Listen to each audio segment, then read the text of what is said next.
Welcome back. So I wanted to check in very briefly here, if such a thing's even possible with me.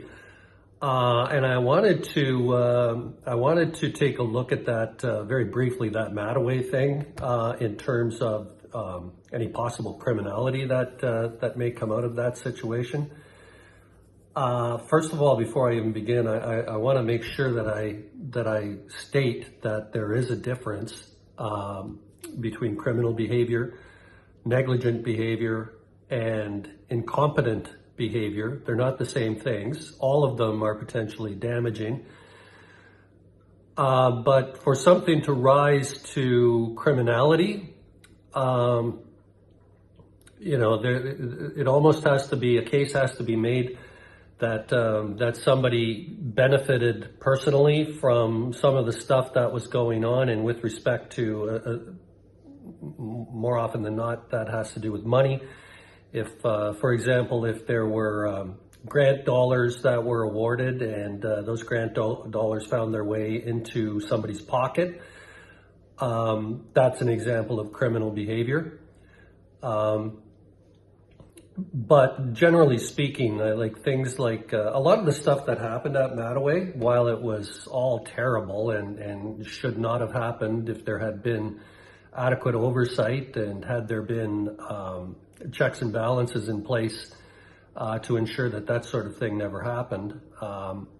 But we were just, okay, so just a couple of months back, I don't even know if it was that far back, we got word that the OPP, the Ontario Provincial Police, had assigned a detective to the Mattaway case. Well, that's just fabulous. And you could just sense the palpable excitement in the room as people started to talk about what that might mean or what that might entail or where that might lead. I know the taxpayers of this town and a lot of people that are following this issue are looking for a head on a pike. And I guess a lot of people are thinking that kind of consequence can only come as a result of a criminal investigation. But I just want to make a point. I know that the criminal justice system is often accused of being horrendously slow. I know the criminal justice system is overworked, understaffed. All of those things are all legitimate points to be made. However, this is, so let's just say that I got word of this maybe 6 weeks ago. So what's that? That's April 2025, right? And so this new council, it's not a new council anymore, but the current council, they were sworn in 2022, or at least that's when the election was, November 2022. And so almost 3 years has passed. And we are all aware of the fact that the Mattaway case was referred to the OPP by the town so as to give the impression that there would be some sort of criminal investigation involved. The town had also shelled out close to $250,000. That this is what I am given to understand. If I'm wrong, maybe somebody should step forward and set me straight. I'm not interested in spitting out inaccurate information, but anyways, my sources say somewhere in the area of $250,000 the town paid for that third-party report. So the third-party report, the company that was responsible for that, led by Tammy Carruthers, came to town, did their investigative thing. I've read the report. I don't see any problem with it. I'm a teacher, so I mean, things like spelling and grammar and that kind of thing. But I left my red pen down. I didn't pick it up and go about correcting anything like that. I didn't want to ruin the spirit of the third-party report. All that being said, though, I read the report and I didn't find any issues with it. I thought it was fairly thorough. And so they tendered a report and they had recommendations attached to that report, and all well and good. It's a little pricey for the amount of money that the town paid for it, but holy cow, it certainly gave the impression that this council and the town, generally speaking, was leaving no rock unturned when it came to getting down to the brass tacks as to what happened with respect to the Mattaway build, the Mattaway expansion. Smoke and mirrors, dog and pony show, call it what you want, hamster on a wheel, staring at your belly button. There's all sorts of little sayings and terms that are out there that are all used to describe this great big show of activity that really amounts to inactivity. The third-party report, as I said, came across with some recommendations, and some of those recommendations have been followed. Those are easy things to do. Like getting a CAO, a Chief Administrative Officer, to be part of the municipal government structure. That should have happened a long time ago. Prior to all of this, the town department heads acted as if they were the emperors of their own kingdoms. And there's that silo aspect of, what's going on in Parks and Rec is a Parks and Rec deal. Meanwhile, over here in library, culture, and citizenship or whatever, there's so many different portfolio names in there. They're as long as my arm that it's almost impossible to remember them correctly. But anyways, what's going on in this silo is their business, and what's going on in this silo is their business, and the two silos don't talk to each other. Unless, of course, they're fighting with one another over jurisdiction. So having something like a CAO, that's a slam dunk. I mean, in terms of recommendations, that was an easy one to make and an easy one to implement. And so the town government pretty much went ahead and got a CAO. They had an interim one for a period of time, but now there's a permanent one in Gloria Raybone, who has come to Renfrew from Tweed.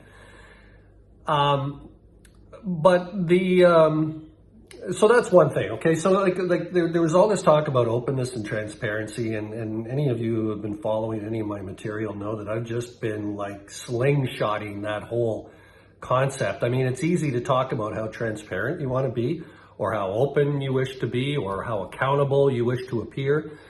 But that's not worth much, really, if you don't have any mechanisms to actually put those things into place. I use the shop window, the sign in the shop window as an analogy where, you stick an open sign up in the shop window, and it gives the impression that something's happening in there to passers-by. But when they look in the window and what they see in the window, maybe you've had a window dresser and you've got your window looking really, really good. But you need to match that display in your window with what's going on inside the store or in the back room of the store. And with all due respect to all concerned, I feel I'm looking at a lot of window dressing when I look into this stuff and when I speak to other people about this stuff. It looks to be a show, to put on an appearance that, yes, we are accountable. Yes, we are invested in transparency. Yes, we are serious about accountability and all of those things, until we aren't, which is pretty much every day of the week and all day, every day on the weekend.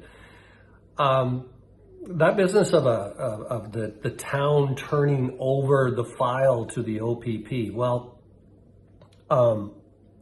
it's not the town's place to turn over a file for a criminal investigation. I mean, if a criminal offense has been committed, or if criminal offenses have been committed, yes, it's a big part of the process to report that so that the police are aware of the potential of a criminal offense having been committed. And so therefore they can assign resources to it, to investigate it, to process that investigation and perhaps to lay charges, and then, handing it over to the Crown Attorney's Office for a prosecution. All well and good, unless there's really no investigation, that it's just all put out for show.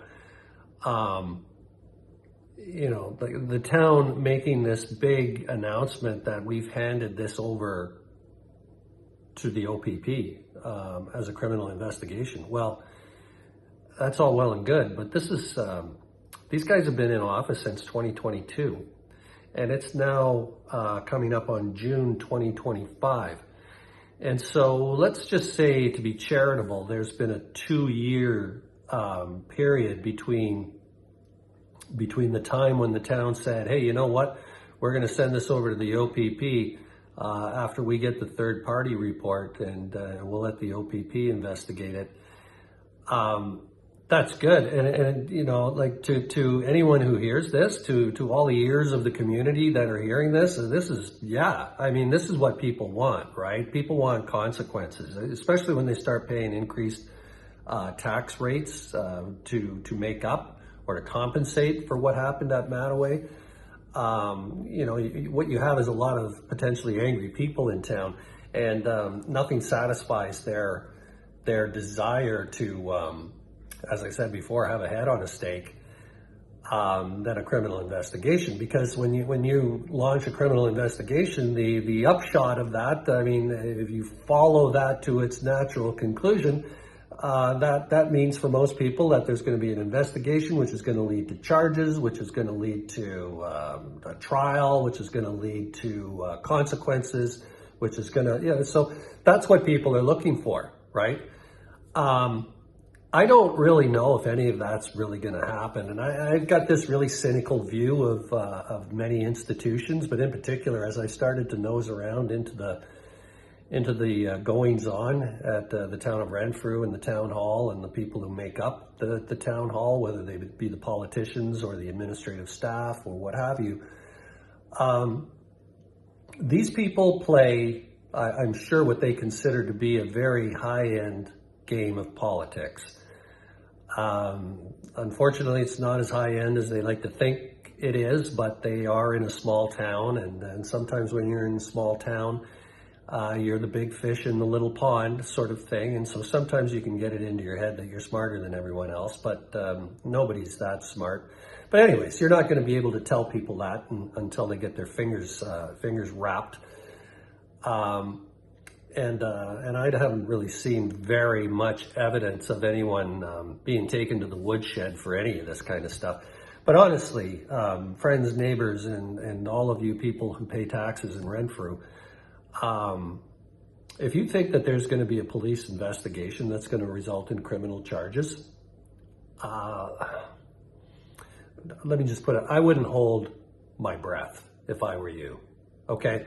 That's easy to say, that we're giving the file over to the OPP for a criminal investigation. That's easy to do. And that also makes it look like we're doing our due diligence, right? We've had the third-party report. We listened to that. Those people left no stone unturned.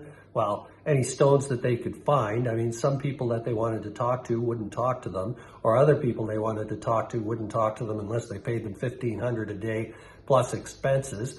Other people that they wanted to talk to, they probably talked to, and maybe they were lied to. I don't know. I wasn't there. I don't know everything. I know next to nothing, actually, and I've only been looking into this for months, and I feel that I'm not really any further ahead. There's a lot of people pointing fingers at a lot of other people, but you know, when you walk into a room and everybody's got a finger pointed at somebody else, it takes a little bit of creative investigative powers of your own. And I'm not a trained investigator by any stretch of the imagination, but it does take a little bit of effort to sort all that out and figure out, you know, who's who and what's what, and who's pointing at who and why. One thing I've discovered is that people are more than willing to point fingers of blame at other people just for political reasons, to diminish them and to demean them, possibly as a precursor to the campaign period coming up for the next municipal election, which is in November 2026. So that's a little over a year, a little under a year and a half away. So, you know, there are some people, I suppose, that are positioning themselves for November 2026. And it wouldn't hurt their chances if some of the people who they view as competitors are being exposed or accused or just generally having their names thrown out there and attached to some impropriety of some sort. You know, and so I have to watch myself because of all the people I speak to. You have to sort out what their agenda might be. And you know, that's the way people are. They have agendas, you know. So Two years, okay? That's a long time for a police investigation to get underway, and I don't care how understaffed you are or under-resourced or overworked or all of those things, and I'm sure all of those things are absolutely true. But 2 years is a long time for something like this to happen, and so I honestly don't know if the OPP are actually investigating, friends. I have no way of knowing one way or the other, like, to be absolutely honest with you. But my cynicism has reached the point where I just think that this is just more window dressing from the town. You know, like we had the third party report. We had those people come in. They looked at this, that, and the other thing. They found blame. They assigned blame. They made recommendations. Now we're turning the file over to the OPP for a criminal investigation. What more would you have us do? Okay, well, no, I don't have much criticism over you going out and getting a third-party report. I might quibble a bit at how much that third-party report costs, but nobody's really giving me exact figures on that anyways, because it's a state secret.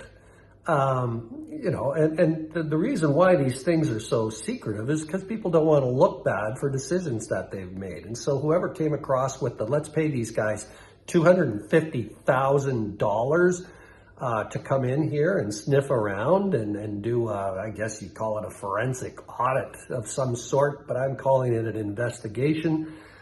You know, that's good, looks good. You know, that's what's to be expected. Turning the file over to the OPP is to be expected. But listen, if you know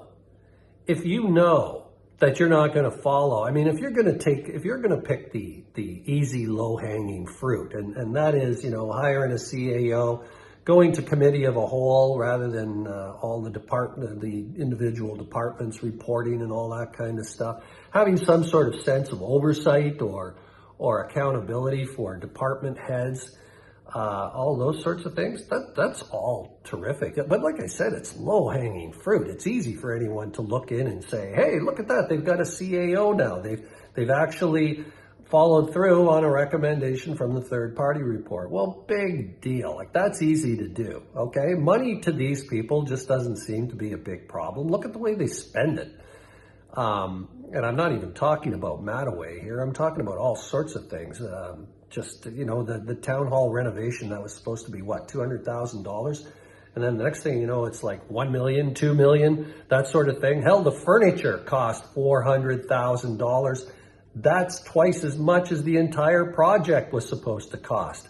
And then another little thing there was that a sitting councillor, her business was awarded the contract for the $400,000 worth of furniture. And I'm not suggesting that there was any impropriety there or that anything was patently wrong, but oh my God, stuff like that just doesn't meet the eye test and it doesn't meet the smell test, okay? You can't do that. I don't know. I don't care how Ivory Snow pure and clean it seems to be. It's not.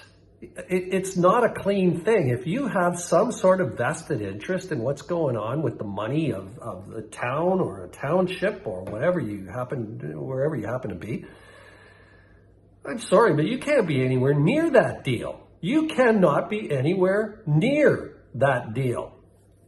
And whether no laws were broken or whether no protocols were broken and whether it was completely above board and all of that kind of stuff, you know what? That stinks and people don't like that kind of thing. And I'm going to suggest that something else that stinks and something else that people don't like is when they're lied to, and short of lying to, when they're miscommunicated with, or they're deflected, or they're distracted and made to look the other way. Anything and everything other than the absolute truth and the absolute verifiable story of what happened. There's no criminality with respect to the Mattaway thing. I don't think there is, okay? Was there incompetence? Yes. Were there accountability problems? Absolutely. Were there people to blame and fingers to point, or people to have fingers pointed at? You bet. Lots of them. Although you'll hear one or two names in particular that really seem to get a lot of airplay. All well and good. But you know, incompetence and negligence isn't the same thing as criminal activity. And like I said, unless somebody pocketed money that wasn't theirs to pocket, I don't see where the criminality is. Like nobody was, okay, so the argument is that there was a rogue department director that just went about business as if he owned the place. And if anybody dared challenge him, he had whatever it took, whether it was personal moxie or physical stature, or maybe he was a gifted speaker, I don't know.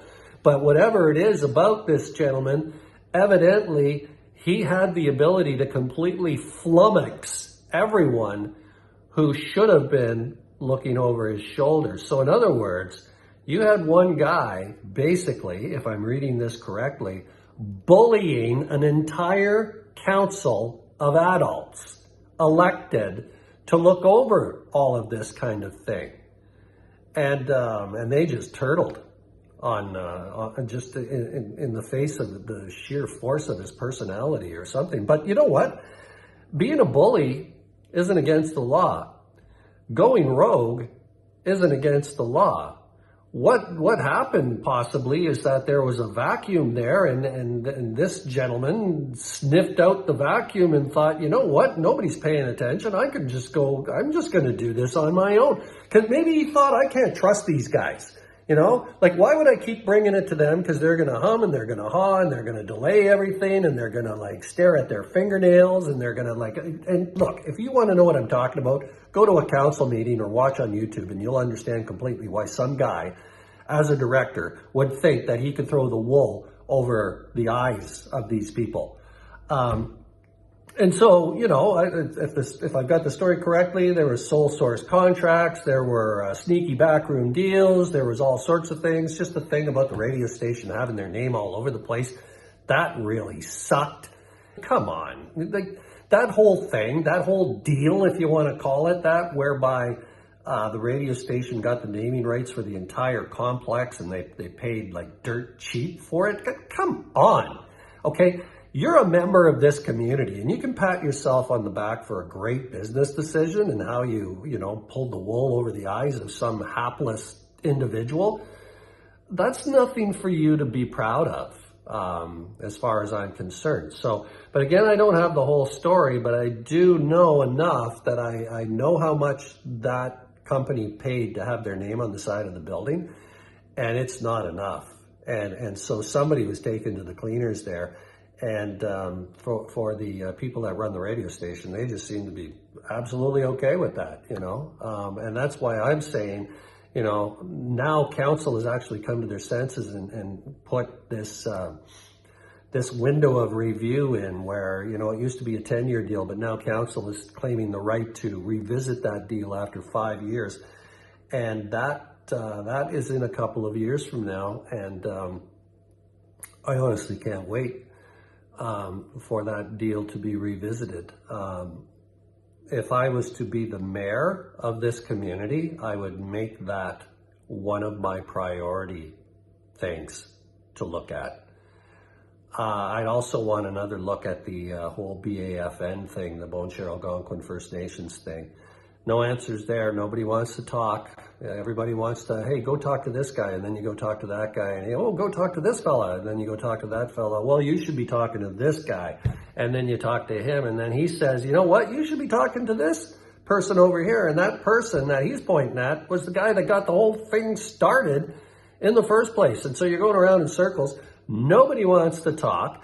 I suspect it has to do little with liability. I suspect it has to do more with saving face, because there's a lot of people that are still around in this current council iteration that we have right now, as well as staff members on the administrative side that were around during all of this Mattaway stuff going on. Yes, there has been turnover both in council and in administrative staff, but some of these people are still around and they know stuff.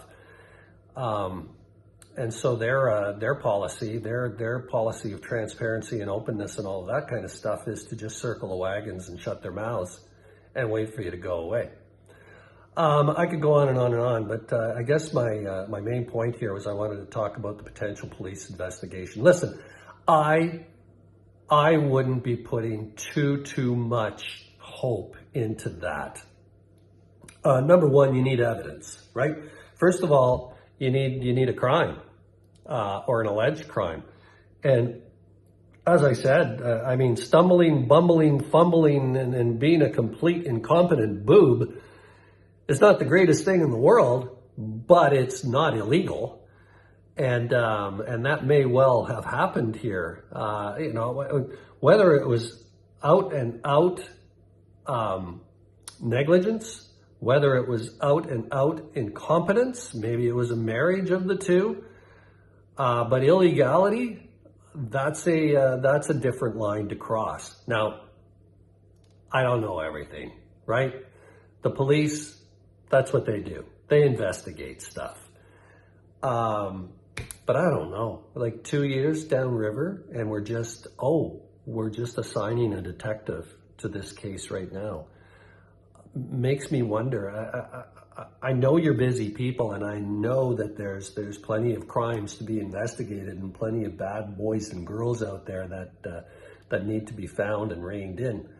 I get that, but 2 years, that's a little tough to take. So if you're out there just chomping at the bit, hoping for news about an OPP investigation that will lead to charges, that will lead to trial and consequences and that sort of thing, I'm not holding my breath for that. I just think that's another deflection. I think that's just another thing that they're throwing up in the window just to make us think that there's something really positive going on inside that store. When actually the door's locked, the store's empty, and there's nothing in the storeroom. So that's my 27-minute take on the Mattaway situation and the possibility of a criminal investigation. I want to thank you for listening, and have a terrific day.